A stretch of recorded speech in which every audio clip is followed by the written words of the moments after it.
Today we do women's soccer. God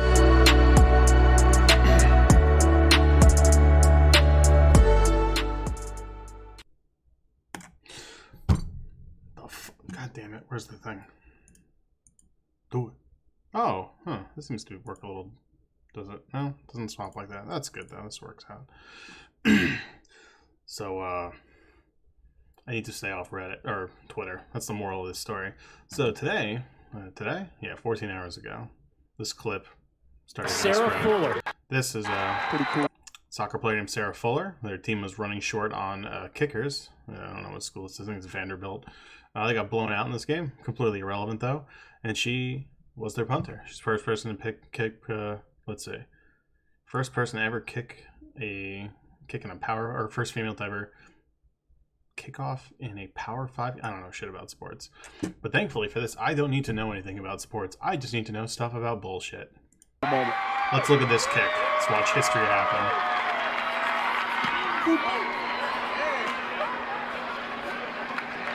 And Wonderful kick. Here's me yelling at somebody. That's always fun. So this guy says most SEC teams don't have a men's soccer program because of Title IX. Well, what's Title IX, we may ask. Let's Google it.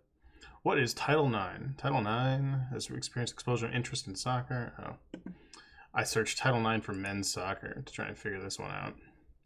The federal law that states no person in the U.S. shall on the basis of sex be exiled from participation in sports, be denied the benefits or subjugated to discrimination under any education program or activity receiving federal financial assistance.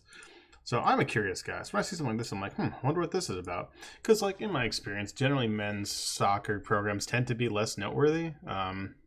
Some schools, even women's basketball programs, are more noteworthy, but it's sort of like it's like a reward thing, right? Like, having a good football program is really, really hard. And having a good every program is really hard. So you only have, like, really big universities, like University of Florida, University of Maryland, like those really, really big public universities that can, like, very well fund multiple programs to be competitive. Usually other schools or programs have to be, they pick a couple of programs to go hard in. That's what they become known for, and that's what their schools cultivate around. If I knew someone who went to University of Maryland, they're really big into women's basketball and I think football. Those were their two things they're big into. So someone said, how bad is the Vanderbilt men's soccer team? Most men. Oh yeah, let's look at everyone making fun of her kick, which is very funny.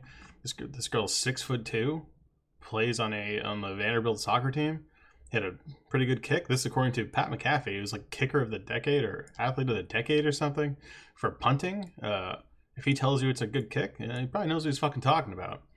I love Pat McAfee. I don't even like sports, but I like watching him talk. He's very, very funny, very good at telling stories. Interesting guy. That was not a good kick. Very funny. People making fun of this person. Anyway, let's go to the article I read. So here's a lovely article by Center for the American Experiment. Did some quick research. Let's see. See who this Catherine Kirsten person is. I already did this. It's like a conservative think tank. Whatever, I'm open to ideas. It's an old article published in 2011. Recent years, America has experienced an explosion of interest in soccer. The U.S. women's team just won an inspirational World Cup victory, and the men's team, too, is raising its profile. This is an interesting way to phrase that. The women's soccer team in the U.S. wins stuff, and saying that the men's team is raising their profile is interesting. I don't know much about soccer, but I do know the men's soccer team in the United States is like a joke, while the women's soccer team is actually pretty good, competitive nationally. Let's make sure this is still true. Is U.S. men's soccer good? And I think the answer is no. Don't remember seeing too many young guys playing. U.S. men's national soccer team. The U.S. is the host of the. Why is U.S. men's soccer team so bad? Yeah, okay. So apparently as of 2018, I just googled, is it good? And the top core things is why the fuck is it so bad? Oh, it's ranked number 23, which is quite good, but compared to the U.S., being a national medal contender in the Olympics for tons and tons of sports, because you have the third largest population in the world, ranked 23 is not particularly great in light of us having a larger population than almost every other country, apart from India and China. Pretty weird. So we'll go through parts of this argument. So certain things stuck out to me here. I guess this is kind of good to go over to where you can see things that are kind of bullshit. It does require a little bit of knowledge. So the University of Minnesota, our state's flagship public institution, soccer is also on a roll. The U is building a Gophers women's soccer team. Sorry, is building the Gopher women's soccer team its own stadium. The team has 3 full-time coaches and a budget of $600,000. So ostensibly, that budget of $600K. It's probably more than just those 3 coaches, right? They probably have like a fitness trainer, all that shit. That's not a huge budget. Like, there's football coaches. Like, let's look this up. Average Division I football coach salary: $10 million. 9877 Texas A&M. So. Okay, this should give me an average. So the average salary, according to this, the average salary of a Division I football head coach was $950,000 in 2006. Oh, it increased, and let's see. And by 2012, the average was $1.64 million. So the average salary for a Division I coach is 3 times this entire program's budget. Things like that, like big numbers are really cool when you want to like scare people. That's a huge number. It's a huge number, right? And without context, hey, 600K is a lot, as well as 12 full-time scholarships among 21 players. That's not even a very big team, is it? Like, I don't know how soccer works really, but fuck, that doesn't seem like it's a whole lot of resources being dumped into a program. That's pretty good, you know. I looked it up. They won some championships. This is, did I look at this wrong? Women's basketball. Where are my soccer homies at here? I should be slightly more organized, but this is Big Ten championships. They got 4 in the last 20 years. That's pretty good, right? I feel like that's good. It's got to be good, right? Big Ten championships. That means they just won the whole thing. I assume. NCAA first round. Standing first. The gold marks when they won, I guess. Yeah, it does. National, yeah, wait. Light gold is national championship. Dark gold is conference championship. I don't know how to read this. People who care about sports can look more into it. But yes, that's one of those things that's like, for a university, like, let's look at the University of Minnesota. They have an entire fucking page on their athletics. They have one of the oldest football programs in the fucking country. University of Minnesota system. No, go. Give me the whole. Oh, okay. Now I'm here. Their budget is $4 billion almost. This is the budget. A $4 billion fucking budget in 2017. They have 50,000 people attending there. Probably about, like, let's say 25K a pop on average. That's a shitload of fucking money that they're getting. This is a huge budget. We're talking about $600,000. Immediately, this article's 9 years old. This is 3 years old, so 6-year difference between this. Somehow I doubt their budget ballooned. $600,000 of a $4 billion budget is nothing. I actually didn't even look at the budget before making the video. I didn't even know I was going to make this point, but that's really cool. It's like when people talk about like black people have 50% of the murder rate. Okay, well, how many murders are there in the United States? Oh, it's like thousands across a whole country of 330 million people. Well, when you set like 40% or 50%, it sounds like a lot. Well, it's like they're disproportionate into a crime that barely fucking happens and minimally affects people's lives. It's horrible, but like you can use big numbers deceptively to scare people because like you can alternate between like percentages, per capita, and raw numbers depending on what you think buttresses your argument more. I use the word buttresses because I've heard so many people use it recently. I don't know why. I guess it's just what I've been watching. Like people just use, but I heard like the word buttress used in like 3 different like streams and like podcasts I was listening to. I'm like, I'm going to use the word. Yeah, this doesn't seem like a lot. And $600K in a budget of $3.8 billion is not, I was not expecting a budget that high, to be honest. That's crazy. But it's probably the biggest university in Minnesota with apparently very well-renowned programs. It's listed as one of the public Ivies, so it's one of like the best public universities in the whole country.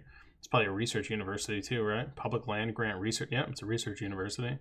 Research universities like make buku bucks because they get government funding and they get private funding to do like research for private companies or the government. I feel like I just repeated myself. Whatever. It's 4 a.m. I can't be judged. So there's our first little warning right there. But in the midst of these boom times, some university soccer players are languishing at the back of the bus. Ooh, we all know what this is saying. They're second-class citizens for playing men's soccer. The U is pouring resources into women's soccer, but doesn't have a men's soccer team. Their only choice is the recreational sports department men's soccer club, which has a shoestring allowance of $4,000 a year, because it's a club, versus a national championship winning program. It costs money to fund all these different programs. No, not every school wants to have varsity, have like a nationally recognized football program, basketball program, and all this. You do have finite budgets. Even the biggest universities you're going to see are probably very good at multiple sports, but they're not going to be great at every single sport. And men's soccer, like, this is going to be a little anecdotal. I'm not willing to look it up because honestly, it doesn't fucking matter that much. When you think about like men's soccer, like when I was in like high school or whatever, like men would play football, like a lot of girls play soccer. We had a men's soccer team. They were probably pretty good, but most people like didn't really pay as much attention to it. And generally the women's soccer teams got a lot more attention. Like those tended to be like competing in that sense. But the women's soccer team tended to be pretty good. The women's basketball teams were usually a little less funded, but like women's soccer teams, like a lot of girls where I grew up played soccer, and the women's soccer teams were always like pretty good.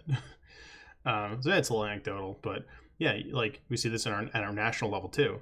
The national level, like things creep down. Like men, like football is the highest paying. Like the NFL makes so much money a year. When think about like the average Super Bowl ad, it's like $2.5 million for a 30-second spot or something.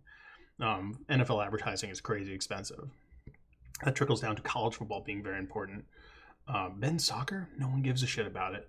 I would actually be curious of the average salary between like men and women's soccer players, because I imagine they're probably comparable at the very least. Women might even make more, just because like women's soccer is actually impressive in this country. Wins stuff.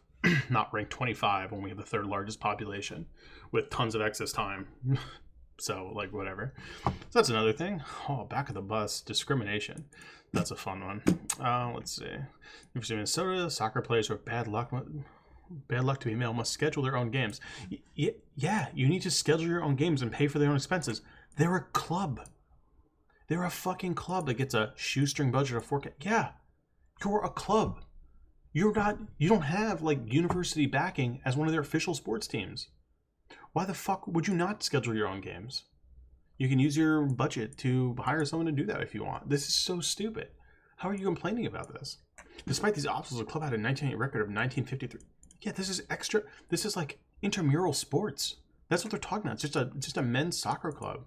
Get people who play it like extracurricular, as an extracurricular. Where they go, they practice, they probably play against other, like, I don't know, local universities or whatever, and travel around a bit. It's probably pretty fun, but like record of 19-5-3.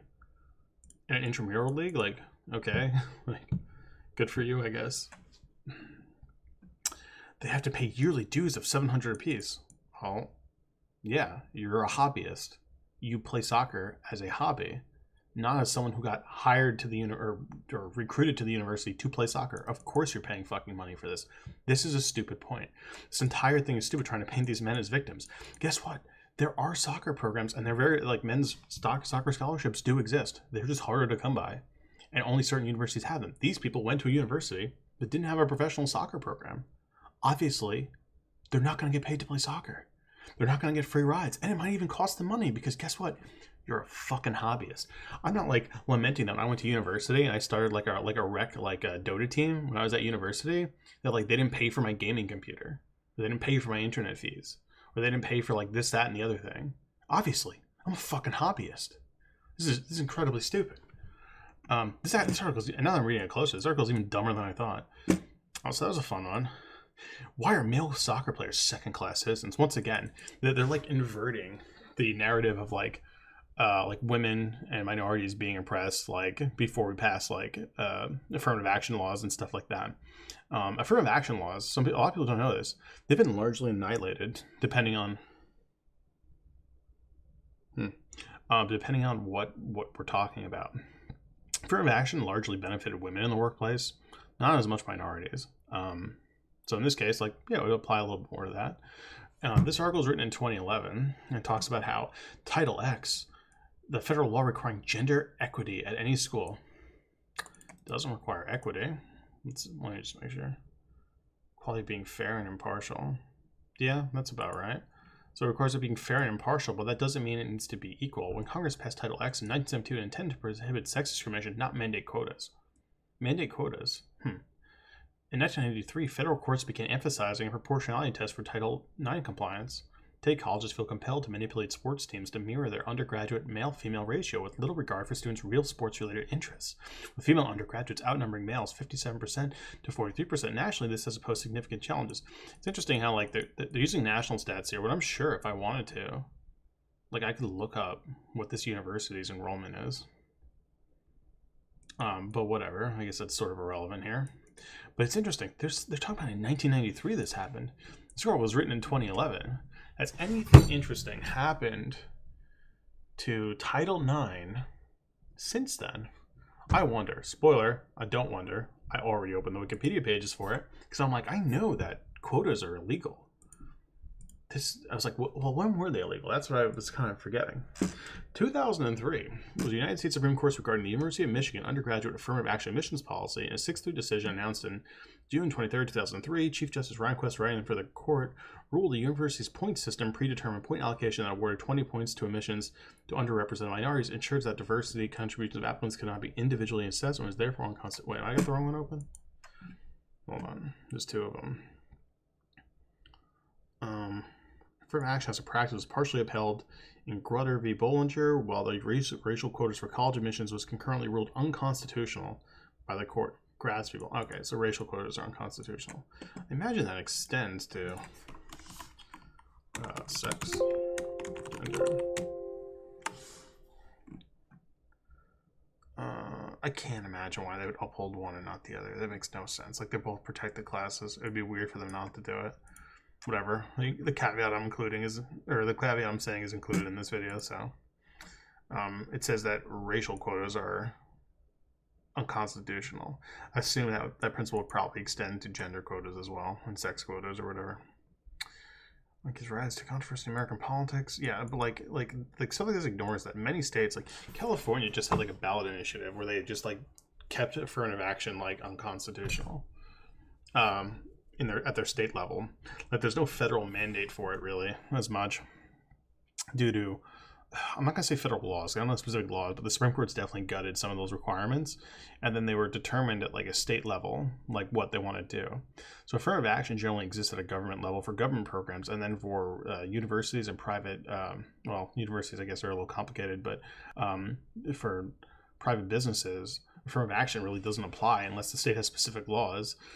But even a place like California, like just this year, 2020, had a ballot initiative on should we bring back affirmative action in private businesses, and it was struck down as a no. Can't do that. Let's see. So I guess this was less of a.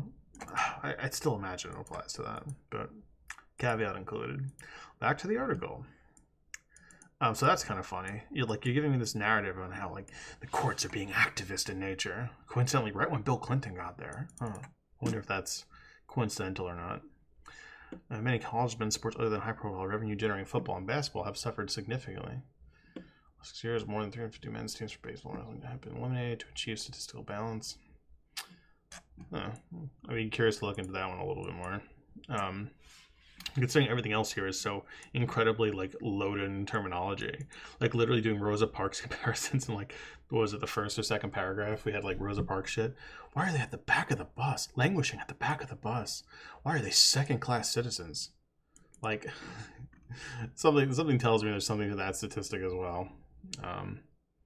But whatever. I don't particularly care about sports programs, but. A new women's crew team, luxurious budget of $440,000. Let's see, University of Iowa. Let's look up University of Iowa. That's the Cornhuskers, I think, right? No, Cornhuskers is Iowa. Iowa Hawkeyes, University of Iowa. They have a budget of $1.6 billion. Their luxurious budget of $440K. Okay. That's like half of 0.1%. I think it's less. I think it's like a third of 0.1%. It's like 0.03% of their budget. I don't know if I'm doing that math 100% correct. Hold on. I gotta know now. You're not gonna be able to see my calculator, but that's okay. Let's see, 1.6 billion, 160,000, 1.6 million, 16 million, 160 million, 1.6 billion.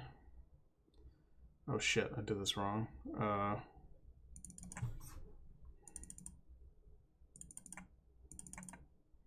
Do 400. What is it? 400k? 440.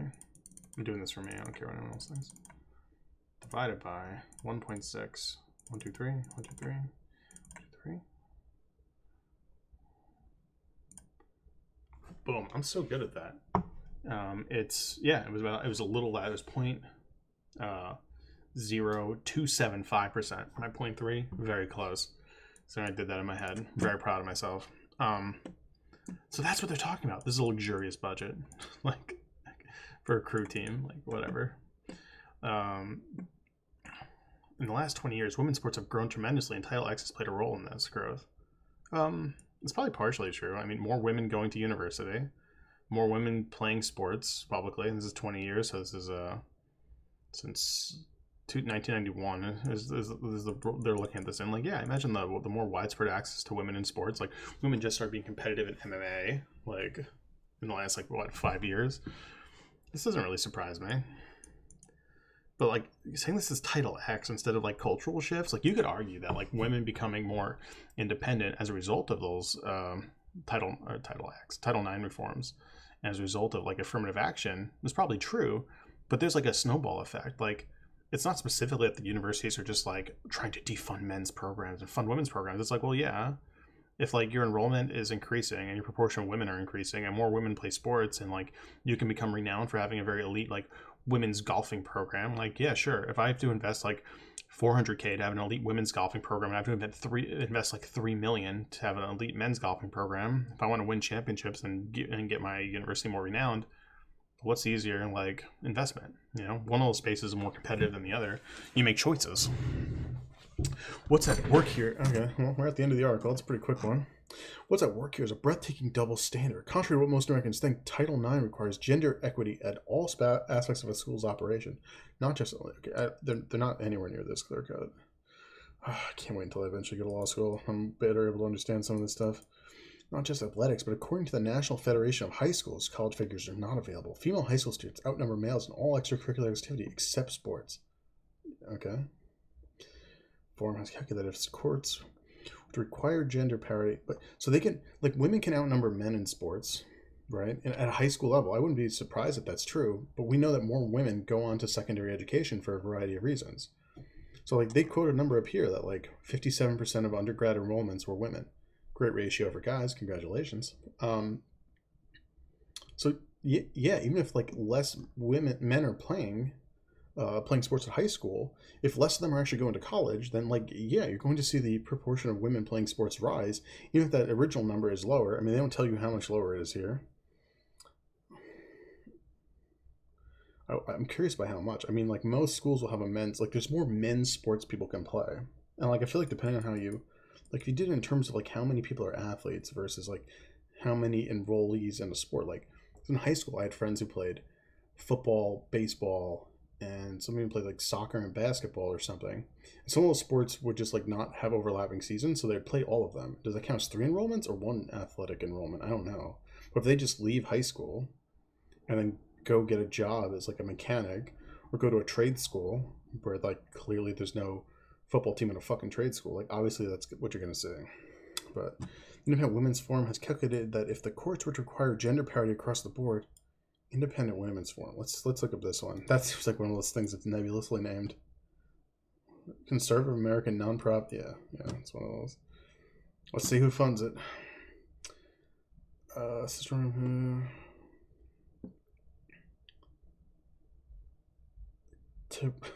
IWF was founded by activist Rosalie Silverman to promote a conservative alternative to feminist tenets. Yeah, okay.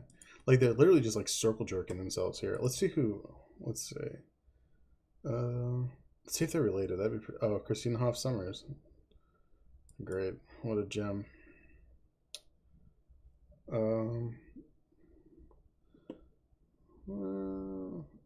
Case to defend Clarence Thomas against. Oof. Okay. Clarence Thomas, the Supreme Court guy who was like hitting on people inappropriately in the workplace. It's funny that was like a scandal in like the fuck, I don't know if it was 80s or 90s. I know it was H.W. Bush who appointed him. I can't remember. It's all things Biden got in shit for like throwing his accuser under the bus.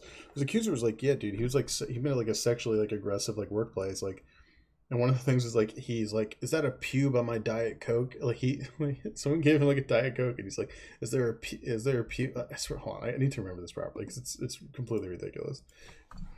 Clarence Thomas pube. Oh my god. This is, dude, I love stuff like this because like you have that, like Clarence Thomas maintains this like facade of like the silent like intellectual or whatever, and like this is how he tries to like hit on someone in a workplace. This involved his going to his desk, getting up from a work table, going to his desk, looking at this can and saying, "Who put a pubic hair on my Coke?" This is the best he could come up with. At least he didn't say nut hair. I don't know if he's trying to imply that it was, I guess he didn't know that it was a nut hair, but like, how would you know it was a pubic hair? Like, doesn't he have like stubble? Like, this is just weird. He did this just when, oh, this was just when Anita Hill was the only person in there, apparently. That's good. Joe Biden was anyone else in the office at the time. Woo.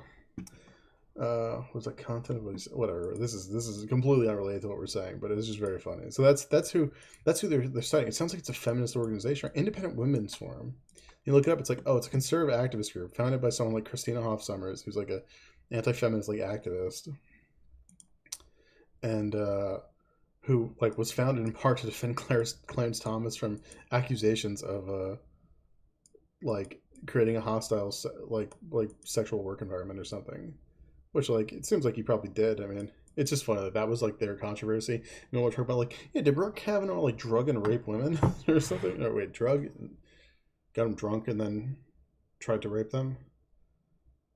Okay, I won't say drug and rape, but he tried to be sexually aggressive with at least one woman from the looks of it, probably multiples, and then lied on the Supreme Court or in front of Congress multiple times. Very funny, but like, yeah, it's kind of funny how far we've come, and by funny I mean incredibly sad. That if the courts to require gender parity across the board, 96.4% of female high school cheerleaders would have to be cut, along with, wait, what? If courts were to require gender parity across the board, yeah, I don't think that this is even how like they generally do this. Like they're just wrong here. The like I'm fairly certain they're wrong here. I guess I'll caveat it a little bit because that's like not really how like gender discrimination stuff works at like higher levels. It's more like complicated than just like we have 50% of each. Front of female works around 33%. Okay, 33% of female debaters would be denied a chance to compete, all in the name of bringing girls and boys into the sort of statistical parity that enables engineers to sleep at night, social engineers to sleep at night. And then we end with that. It's just the world we want our children to grow up in. Like, this is like not an intellectual piece, and it's funny. Like, this is a quote unquote think tank, but like, you know, you have statistical manipulation by quoting big numbers, ignoring that this is even a smaller percentage than the other one I did math on. This would be like 0.02% of their budget. The other one was about 0.03% of their budget because it's not much bigger, but the budget was like 3 times the fucking size. 2.5? Yeah. 50% bigger with 2.5. Yeah, okay. Yeah, whatever. Fuck, it doesn't matter. But like, this is just such trash. You see people like using it to like degrade. Affirmative action, you go down this weird route of like the idea of affirmative action existing leads people thinking people are in jobs for unearned reasons. Like, there's a friend of mine who's like really smart, and I enjoy talking to. He's like very contrarian, and I appreciate it when it's done intelligently. I don't mind someone disagreeing with me for the sake of having an okay conversation. I don't think he's doing it like maliciously or anything like that. But I appreciate it. And one of the things we argued about is him talking about how like affirmative action sort of like fucks up the whole working environment because people assume people are there because they don't deserve the job, but they're just there because they're a woman or they're black. And what I asked her is like, how much of that is actual affirmative action or the myth of affirmative action? Because affirmative action doesn't really exist in a lot of these places. Doesn't exist in California. Let's see. States, let's look this up real quick. States with affirmative action laws. United States set of laws. Did I say it here?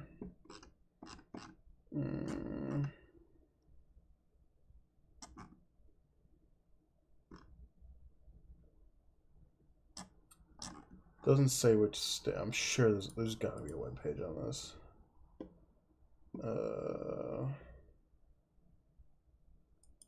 8 states ban it, and actually, I'm curious. I'm so fucking curious here. This would be so funny if 8 states ban affirmative action in college admissions. Legal, illegal. We're looking at Minnesota. Texas, it used to be illegal. Okay, I guess we're getting a little off the beaten path here.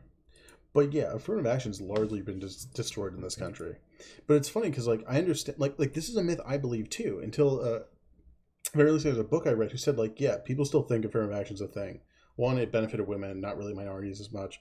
Two, it was largely destroyed throughout like the 80s and 90s and I guess 2000s as well. Like to where like at a federal level, it's been minimized, and at state levels, like to whatever extent they want to exert control, it's not a thing in even bastions of liberalism like California. And it's like, okay, like what are we talking about here? So it's like affirmative action doesn't exist for these private corporations, but these people who are these minorities and women minorities or whatever, women, black, brown people, Asians or whatever, still get judged as though they're a diversity hire, which they might be, but it has nothing to do with actual legal affirmative action. It might reflect company policies, it might reflect company values, it might reflect genuine skill. How about that? That'd be crazy. Or general competence for a position. It could reflect any number of these things, but it gets attributed to that boogeyman of affirmative action in spite of it being largely annihilated. But okay, that's gonna wrap up this one. I need to stop going on Twitter. This is a garbage website. I have like another Twitter related rant I'm gonna go on eventually. Shit is like toxic people's. Let's see if we can find a comment real quick to make fun of.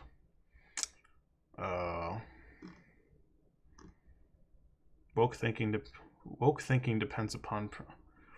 I don't know. There's a whole lot of people who like end up with like tons of subscribers and shit, who like value having lots of subscribers on like Twitter, or what do they call it, followers?